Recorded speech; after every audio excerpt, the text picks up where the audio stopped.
What does it mean to be the people of heaven? From a single family to a mighty empire that shook southern Africa, the story of the Zulu is an epic of migration, unity, and a social structure so powerful it forged a nation. But where did it all begin? And why do these foundations still matter to millions of Zulu people today? Welcome to our journey into Zulu heritage. To understand the Zulu nation, we must start at its very roots: the great migrations, the founding ancestors, and the intricate social hierarchy that defined every aspect of life, from the king's court to the humblest homestead. These structures are not just history, they continue to shape identity, community, and daily life for Zulu people across South Africa and beyond.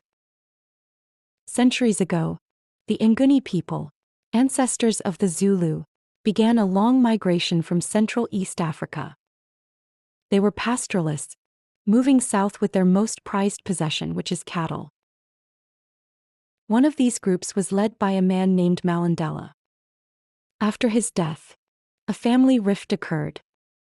His wife, Nozinja, left with their younger son, whose name was Zulu, meaning heaven. Zulu became the progenitor of the clan, and all his descendants would proudly carry the name Umzi, the people of heaven.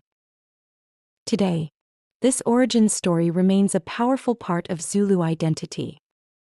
The name Zulu is spoken with pride across South Africa, and the legacy of that migration lives on in Zulu language, customs, and cultural pride that persists in both rural and urban communities. Zulu society was in the past, with these structures persisting today, arranged as a precise pyramid. At the apex was the king.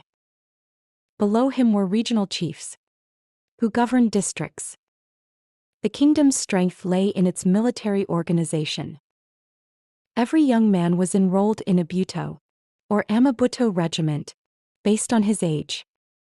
These regiments, with their distinctive shields, lived and trained together, creating a powerful loyalty to the king above their local clans. This was the engine of the Zulu state. The principle of age-based organization and collective responsibility still runs through Zulu community life. The Zulu monarchy continues to hold cultural significance today, with the king still serving as a unifying figurehead and authority for the Zulu nation, even within South Africa's modern democratic system.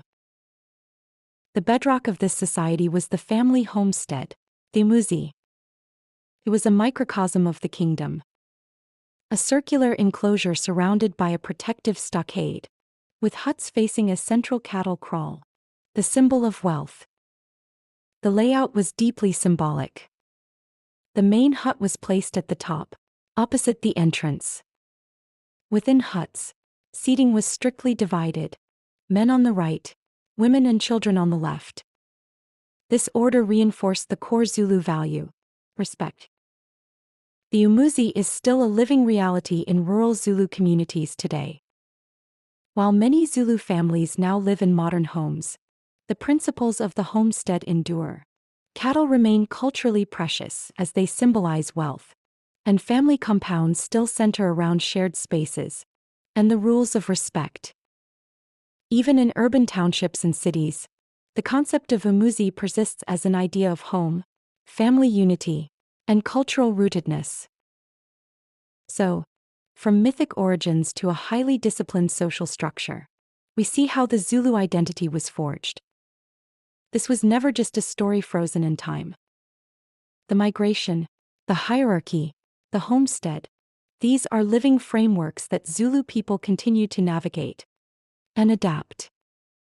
Whether in a rural Umuzi or a Johannesburg suburb, the heartbeat of this heritage persists.